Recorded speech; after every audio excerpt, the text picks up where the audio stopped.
안녕하세요. 김영일 멘토입니다. 이어서 부채의 회계 처리에 대해서 천천히 살펴보겠습니다. 저희가 법인이 은행에서 금융기관에서 돈을 빌리면 회계 처리는 이렇게 되죠.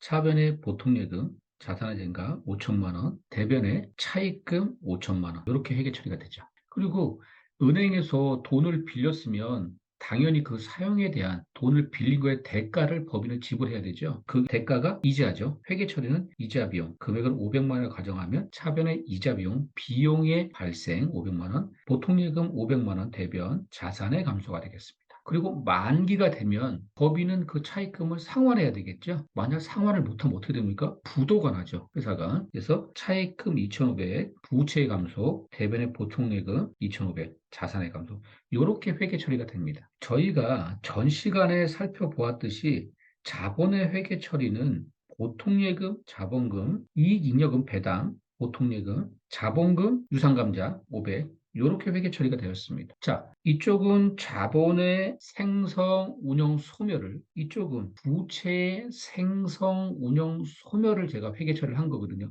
그럼 한번 비교해 볼까요?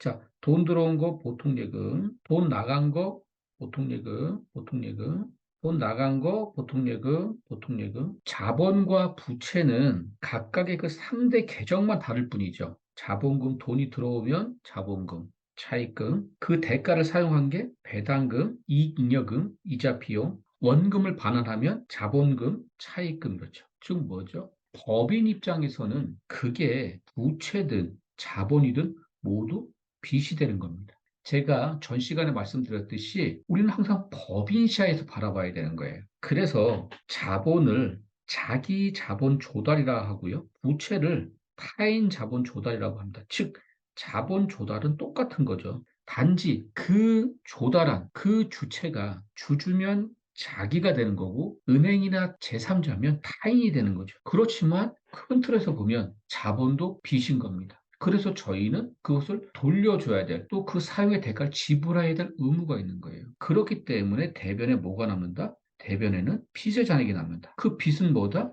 부채와 자본이다. 이렇게 논리적 귀결이 되는 겁니다. 이렇게 여러분들이 설명을 해주면 그 대표나 그 영업이나 생산 임원이 정말 제대로 우리가 사람 제대로 뽑았구나. 정말 좋은 인재가 들어왔네. 라고 생각해서 여러분들 이미지 메이킹이 그렇게 될 겁니다. 정말 저도 실무자부터 임원까지 생활을 해보고 지금 7개 회사에 재경 고문, 재경 이사를 하면서 느끼는 게 뭐냐면 사람이 이미지 메이킹이 굉장히 중요해요. 그 사람이 한번 똑똑하고 잘하는 친구라고 인상이 들면 그 친구가 한 처리는 다 제대로 예쁘게 된 것처럼 보여요. 여러분들도 꼭 그렇게 좋은 이미지 메이킹 할 수 있도록 했으면 좋겠습니다. 여기 좀 적어놨고요. 법인 입장에서는 자본도 부채도 모두 비슈되는 것입니다. 라고 적어놨습니다. 이어서 우리가 근무하고 있는 또 앞으로 근무하는 회사에서 처리한 회계는 복식부기이죠. 복식부기는 단식부기, 집에서 쓰는 가계부라고 보시면 됩니다. 그 단식부기를 회사 버전으로 업데이트한 것입니다. 회계 복식부기의 개념의 원리를 이해하기 위해서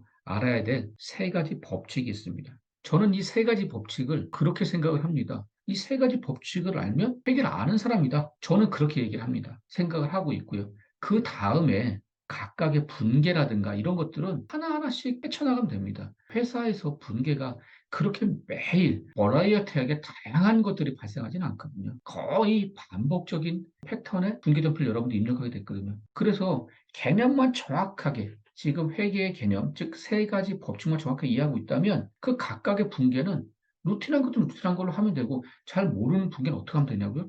외우시면 돼요. 외우시면 어느 순간 가면 이해가 가요. 내가 이걸 왜 외웠지? 이런 거를 당연한 건데 그 순간 이렇게 하나씩 하나씩 해결되면 본인이 강해지는 겁니다. 그런데 개념이 원리를 이해할 수는 없죠. 개념이 원리는 외우는 대상이 아닙니다. 그렇게 좀 이해하셨으면 좋겠고요. 자, 첫 번째 저희가 같이 좀 알아봐야 될 법칙이 뭐냐면 거래 판료소입니다. 거래 판료소는 우리가 회계를 입문하면 너무나 기본적으로 해야 될 거죠. 바로 요겁니다. 이쪽에가 차변이고요. 대변입니다.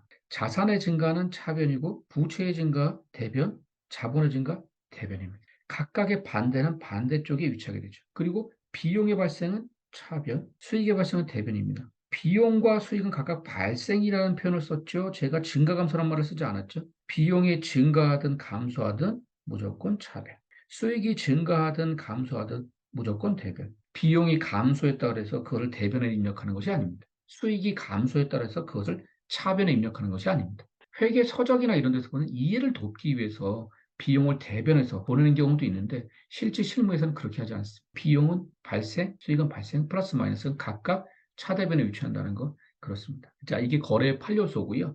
회사에서 발생하는 모든 회계적 사건은 거래의 8요소를 기록할 수 있습니다라고 되어 있습니다. 이 거래의 8요소를 기록하는 거죠. 자, 그래서 우리가 실무적으로는요, 거래의 8요소는 너무나 기계적이고 기능적인 거예요. 그래서 제가 여기서 굳이 더 많이 설명을 드릴 이유가 없어요. 아까 차변, 대변에서 제가 정의를 해왔으니까 그걸로 족하거든요. 여러분들이 많이 좀 들여다보셔서 익숙해지시면 됩니다. 그거는 큰 의미가 없습니다. 그런데 우리가 더 좀 의미를 둬야 되는 건 뭐냐면 회계적 사건이에요. 실무적으로는 이게 훨씬 더 중요한 거죠. 즉, 거래의 8요소, 이 기능적으로 그게 더존이 됐든, 세무사랑 K랩이 됐든, 아니면 기타 자체 ERP가 됐든, 거기다 입력해야 될 대상을 선별하는 것, 그것이 더 중요한 거죠. 예를 한번 들어보겠습니다.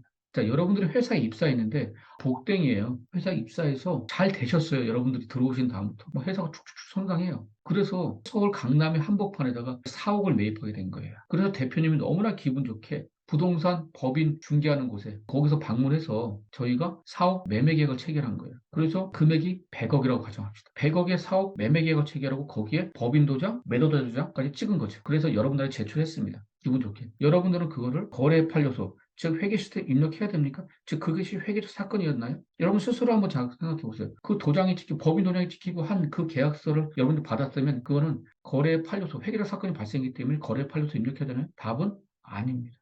단순히 계약만을 체결한 것은 회계 사건이 되지 않습니다. 그 계약서는 찢어버리는 것도 아닙니까? 물론 그 계약의 단계까지 왔으면 중개인들이 막 노력한 것도 중개법인도 노력한 게 있기 때문에 그 사람들 그것을 계약서를 찢어버려서 없던 걸 하자면 그 중개 수수료에 대한 시시비비에 따라서 소송을 진행하거나 그럴 수도 있겠죠. 제가 실제 그런 사례도 있었거든요. 저희가 실제 부동산을 임차하거나 그래서 진행을 하다가 중간에 뭐 다른 곳을 했을 때 그 기존의 임차인이 그 본인이 중개한 노력에 대해서 돈을 달라고 저한테 소송을 제기한 적도 있었습니다. 그건 논외로 가고 어쨌거나 찢어버리면 그건 끝나는 거죠. 그렇기 때문에 그것은 회계적 사건이 될 수가 없습니다. 그런데 그 100억의 계약을 담보하기 위해서 1억의 계약금 지불하였다. 그렇다면 그 1억은 회계적 사건일까요? 그렇습니다. 그 1억은 회계적 사건입니다. 즉 뭐죠? 회계적 사건이라고 얘기하는 것은 되돌릴 수 없어야 돼요. 불가역적이어야 되는 거예요. 확정돼야 되는 거예요. 그렇죠. 돈이 나가면 확정된 거잖아요. 계약서는 찢어버리면 끝인 거죠. 그렇습니다. 그래서 회계적 사건에 명확히 정의하는 게 훨씬 중요합니다. 그래서 거래 판례서를 제가 첫 번째 원칙으로 세웠습니다만 그건 너무나 베이직한 기본인 거고 이건 누구나 다 아셔야 되는 기능적인 거고 저희는 실무上뭐가 더 중요하다? 회계 사건이 무엇인가 더 중요하다. 그거에 대해서 말씀드리는 거고요. 회계적 사건에 대해서 저는 구체적으로 얘기합니다. 앞으로 강의도 마찬가지예요. 저는 모호한 걸 되게 좀 싫어합니다.